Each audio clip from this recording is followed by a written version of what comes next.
we're looking at life cycle analysis on embodied carbon, embodied energy. And it seems that now in industry and in many universities, there are appearing all these courses where actually it seems to be the new elements to be studying. What is your critical view about that? Yes. Okay. I think that the perspective of seeing the results applied in a long term really change how we can quantify the benefits.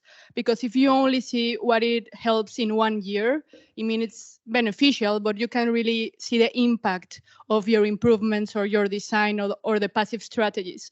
So applying a life cycle assessment will always help you see the long term and the long impact of what you're doing now. I think it's also about what we mean when we want to build sustainably and what is the problem that we want to tackle. Like, we are in a climate breakdown and every gram of CO2 counts for this. So I think that just considering operational energy as it was done until some years ago was clearly a very bad mistake. And including the so-called embodied carbon that is upfront and also end of life is like the more transparent way of truly accounting the environmental effects of buildings, because we need to look at the full picture. We can't ignore what emissions come from our materials and what is going to happen when the building is reaching its end of life, because we have some very strict targets and we don't have all the time in the world to solve this. So I think the importance of LCA and understanding the carbon emissions on a life cycle is like the most effective way of taking care of what are the real emissions of our actions, basically. Okay. I'm just going to add some comments. In my case, I was looking at ventilation system. If you look at my results, it can lead to say, okay, so hybrid systems are more interesting than passive system. But we need, so this is for the embodied carbon one parts, but we need to not only look at embodied carbon, and we cannot forget operational, because we need to look at the whole picture. And of course, when we look at completion, we can see carbon emission operational or embodied, but we need to look at a whole life cycle on a long period, because it can help to choose the right solution. If we only look at operational, it can lead to choose a solution that is not really performant on the long term. Okay, so following that, you say a long term. We're in a crisis now. So how we can solve the problem now, looking at embodied carbon? Huh? No, but this is part of the discussion, because you're looking at embodied carbon, yes, term. But what happened now? Because you said we are in a crisis. So how embodied carbon can help us in that way? Any question? Any comment? Yes. Sorry. Oh, okay. So I think retrofitting can one of the suggestions that we can look forward, because as per the statistics, there are 40% of the building in UK itself that needs to be retrofitted to achieve the 2030 targets. So that can be one of the solution of using when we are retrofitting the building or changing something. So using low embodied carbon emission structures or systems that can be helpful. Yeah. Okay. Now, following that, do we have enough data to do proper calculation with in terms of embodied carbon? There are a lot of softwares that are there in markets, and every companies are working towards the EPDs generation. Like everyone has their own. So if you say open LCA and one click LCA, they majorly has all of the LCA database, but they are still working. Like if you see the company like Saints Gobin and etc. So if you can directly approach them if you have a new material. So the work is going on. I will not say it is not there. So the work is going on, and hopefully we can achieve the 2030 targets for that. Okay. I mean, we have a right. So at one side, we are advocating the concept of sustainability and reducing the carbon emissions and all. And other side, the question is to you, Mr. Gentleman. I'm sorry, I forgot your name. So at second side, we are also advocating the timber construction in the world. So do you think this is sustainable and ethical for the environment at the moment? Where we are cutting millions and billions of trees to construct all these timber houses and all?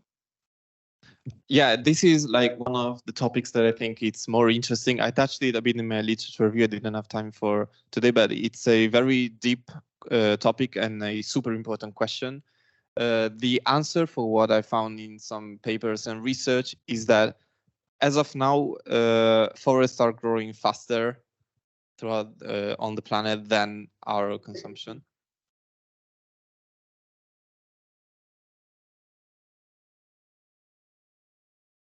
This is true. This is one of the reasons why reuse is important, because of course the less we need to rely on forests, the better. And also there is also a very big problem in a recent research that was published of the gigatons of CO2 deriving from. Yeah, it is.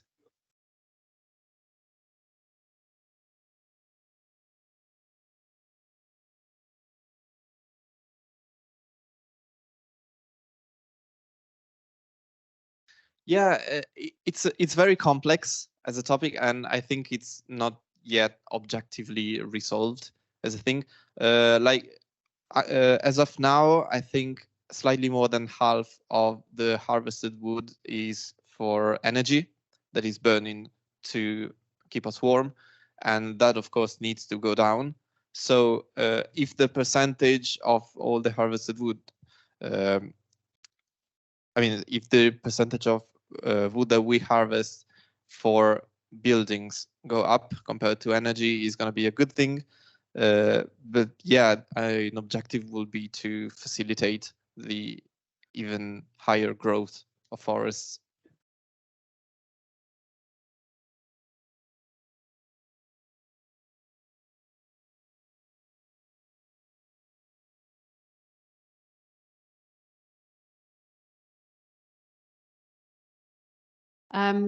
Sorry, it's not a question that's going to be popular, but that's one to be addressed, is cost. Some of you work in industry or will work in industry. That's the driver. How are you going to address that while addressing the really important issue of unbody and operational? I can see the relationship with cost, reducing cost, but so often the person who are procuring a building is not the person who is using the building. So how are you going to address this as a new generation? Is it a regulatory framework? Do you have to have? I can start. So in my case, I did not look at costs in my study, but if we look at the cost on time zero, of course it's a big issue. But I think that looking at the whole life cycle on, I don't know, a really long period, and looking at, okay, really each time we will maintain something, we will see the real costs on the long term. And of course, it will not resolve the problem of funding on the first day, but it will show that on the long term, a solution that can be a bit greenwashing and seems to be green and sustainable is not because something maybe stronger will be less replaced, and on the long term it will be first cheaper and emit less. So coming to the cost, as I worked on the cost of the embodied energy and operational energy, so I think the key thing to be look into the cost is the maintaining the knowledge management. For example, what I did in my paper, it doesn't reduce the cost much in any of the materials. But the thing is, when you use it in a practical world, now we will know that these materials and these HVAC system and these strategies will not help in reducing the cost, but it will help only in reducing the carbon emission and the energy efficiency. So it's more like it's like people has to work on the same common ground so that everyone can understand. For example, it's not only so single organization should have a common knowledge management and common knowledge sharing. For example, in UK, there should be a standardized knowledge sharing and knowledge transfer systems so that they can know which, for example, a single organization could have worked on a certain strategies and certain materials that could have not been given a positive results. So they could share this share these data and share this information to other organizations and other companies so that they will explore new strategies and new materials that could help in saving the time and cost as well. Good, thank you. What do you think is the role of the occupants of the buildings in all this? Because yeah, we are building more sustainable buildings, but is people aware of that? And this is my first question for all of you. And the second is, I'm assuming most of you are going to go back to your countries. Yes, I mean, they're foreigners, maybe not. I mean, how do you think that you can apply what you have learned here in your own environments when you go back? So who wants to answer first? You go. You have the microphone. So you can be the first. Okay, so to start with, back there in I'm based in India. I'm coming from India. So the first thing I have to do, what I learned here, is to implement these strategies. They have to know so back there in India, the sustainability concept is just now blooming. So it's not reached the people. So what I have learned here is much more the advanced version of sustainability. What we are doing here is trying to reduce the carbon emission and trying to build a net zero, make UK net zero energy. Whereas in India, we are just starting it. So what I can, as of my knowledge, what I just wanted to educate them with the importance of the carbon emission and energy efficiency buildings and how to implement it. Because back there in India, we do have a good architecture system and construction system, but they don't follow any uniformity. So this uniformity first should be normalized there. After that only, for example, we can't just go even in residential building also, there is no uniformity in any states. There will be, for example, if you go to any place or any state in UK, there will be it's like a colonized place where all the houses have some standards, something like that, but they don't have any standards like these residential buildings have these kind of standards. So they don't follow any standards. So it's better to implement the standards which is being implemented here back there in India. Thank you. Someone to comment? Just about the occupancy. I think that was one of the main gaps identified in my research, because most of the standards and the regulations are based on like general occupation for housing, and there's no like parameters for assessing different mixed use. When, for example, in my building, there was like at least 4. So occupancy and the schedules of the use of the building are really important to have control zones and different schedules for also heating demand that need to respond to that, and let the systems be as simple as possible for the users, because if it's too complex, they will never achieve the efficiency that they are designed for. I was just going to ask, it's an unanswerable question, I think, but we're dealing in a situation where we're looking for new ways of building, such as with wood and so on, but we don't know exactly how. You could say wood, we know it works well, but there was the Great Fire of London when most buildings in London were made of wood. There was, and the other thing is Grenfell, where an inappropriate material was used.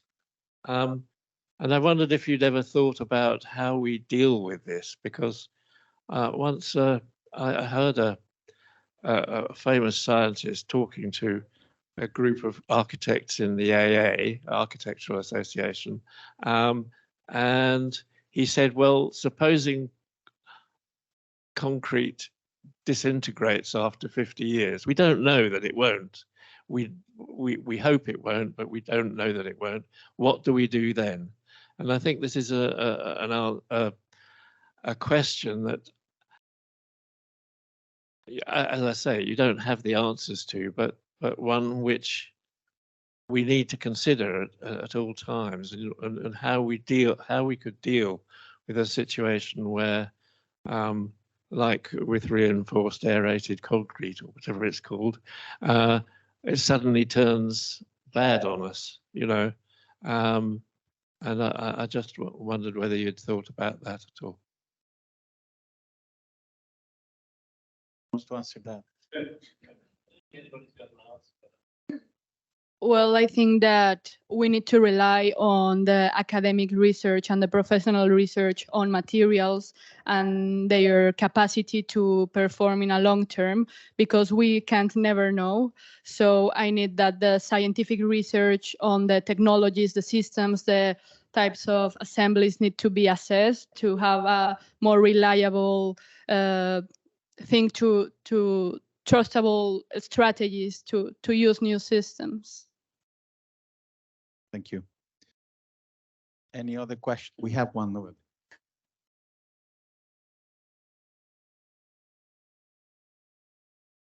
Hello. So adding to what Sir said, I think I have a question for all architects and designers, is that what we're trying to do with LCA is we are trying to be more sustainable, and to complete what all the projects have the outcome is how can we reuse with restoring, and how can we reduce. But as he mentioned as well, that once we have restored and once everything is done, how do we change our linear economy to circular economy? Like, how do we recycle it instead of going it to the landfills, all of the construction? We as designers, we and architects, we design, but we don't consider how we deconstruct. So I think that's a question where reuse and reduce is there. We are practicing that, but what happens after it's ended? What's the end cycle of the place? Who wants to answer that? I think that, I mean, I'm particularly interested in, let's say, non-standard method of constructions. And in cases like wood or stone, that is also a super interesting material, I think, compared to monolithic structures, such as with reinforced concrete, there is the great advantage of the possibility of making separate elements that can be dismantled at the end of life. And if at some point we can reach a standardized point where you can disassemble a building like if it was made with Lego and reuse the beams and columns, that would be the objective. It's something that we can't do with reinforced concrete structures because they are monolithic, so you have to destroy them if you want to tear down the building.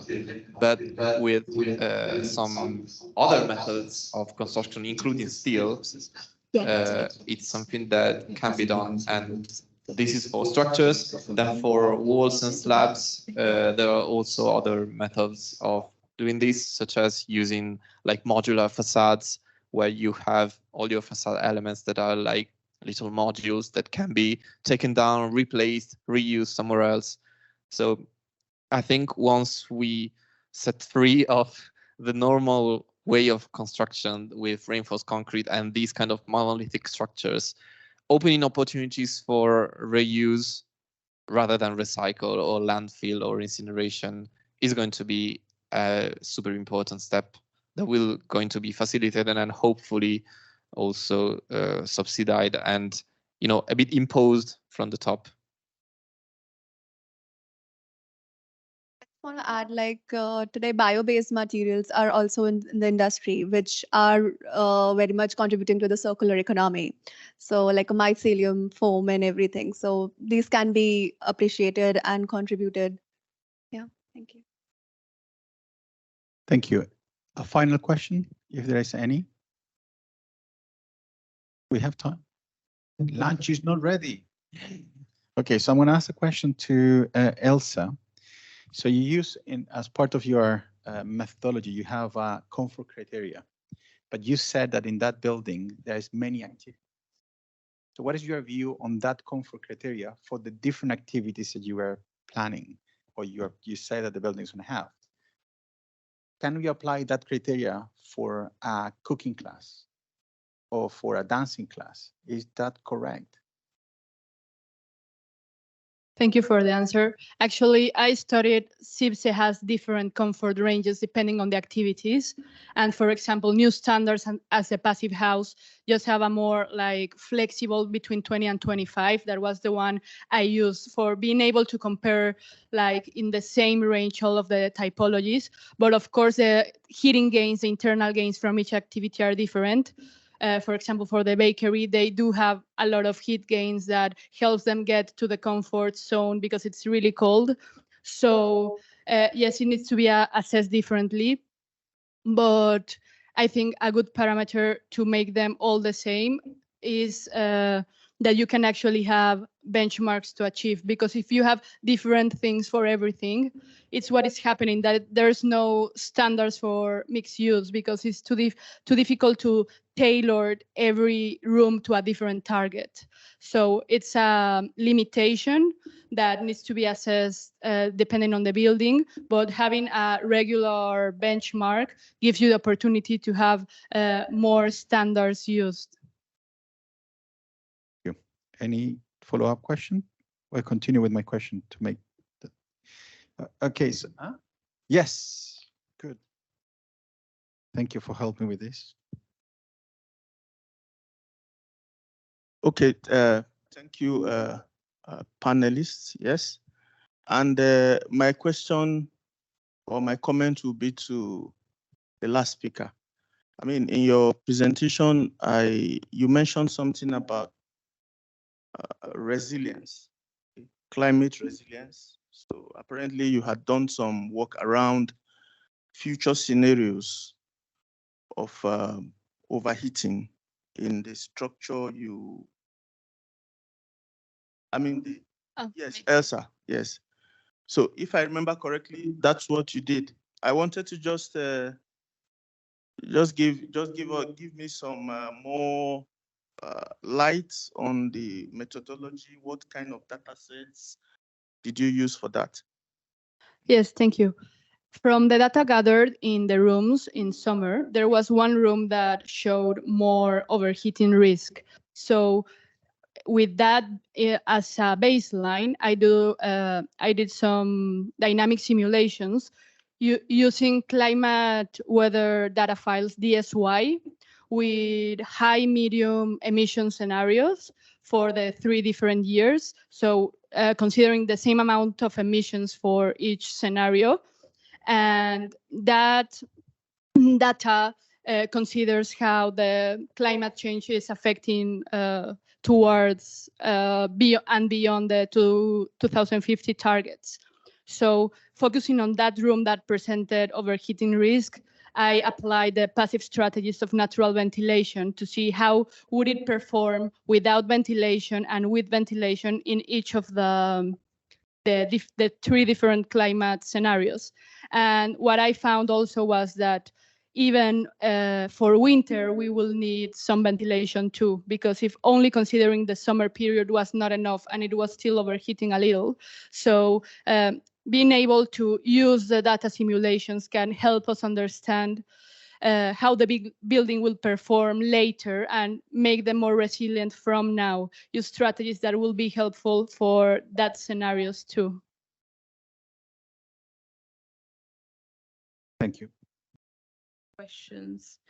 So one actually to Matt regarding your analysis and the results that you have achieved in terms of the applicability. I know that and we always tell you to be very specific for a specific building typology, but I would like you to speculate on the applicability to other building types. How do you think the results that you got would vary if it was a different, not a learning space. And yeah, and if there are specific assumptions that you had to make that are building typology specific. To start, just a reminder that my results are not regarding different ventilation types, like different categories, but different system, really specific systems. And I would say that the occupancy, I mean, the building type is really important because when we look at the occupancy, when we look at the classroom, it's both the occupancy and the density that makes the use of the heat recovery interesting. If we have a different occupancy or a different density, maybe we can use the potential of passive strategies, but without all the ducts, because when we use obviously heat recovery, we need the exhaust air and the fresh air to cross on one point, but which creates the necessity of having ductwork. And so I think we can obviously push the hybrid system in a way that it's not an active system in parallel of a passive system. And I think this is really interesting to make sure that the active system in any situation, the passive system in any situation will work when we have really specific density and occupancy problematic. But my recommendation will be to first look at the potential of passive system and the passive system without any ducts and without any heat exchanger if we can. I don't know if it was... That's great. I just wanted the reflection, so thank you. And another question for this, the thesis that looked at the context abroad and specifically in India. I know that you were focusing on India, of course, and that's your primary focus. But have you, even out of curiosity, compared your figures with what would be happening since you're studying in the UK with benchmarks that are also UK based? Not that that's the gold standards or because you necessarily have to do that comparison, because possibly was not in the scope of your study.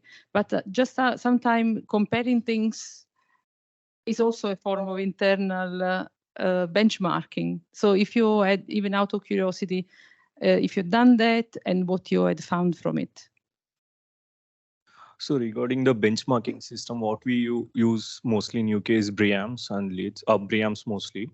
So the thing, the difference which I can find is there is in UK, the mostly what we need is the passive heating, because all over the UK, for most of the year, we need heating system more than the cooling system.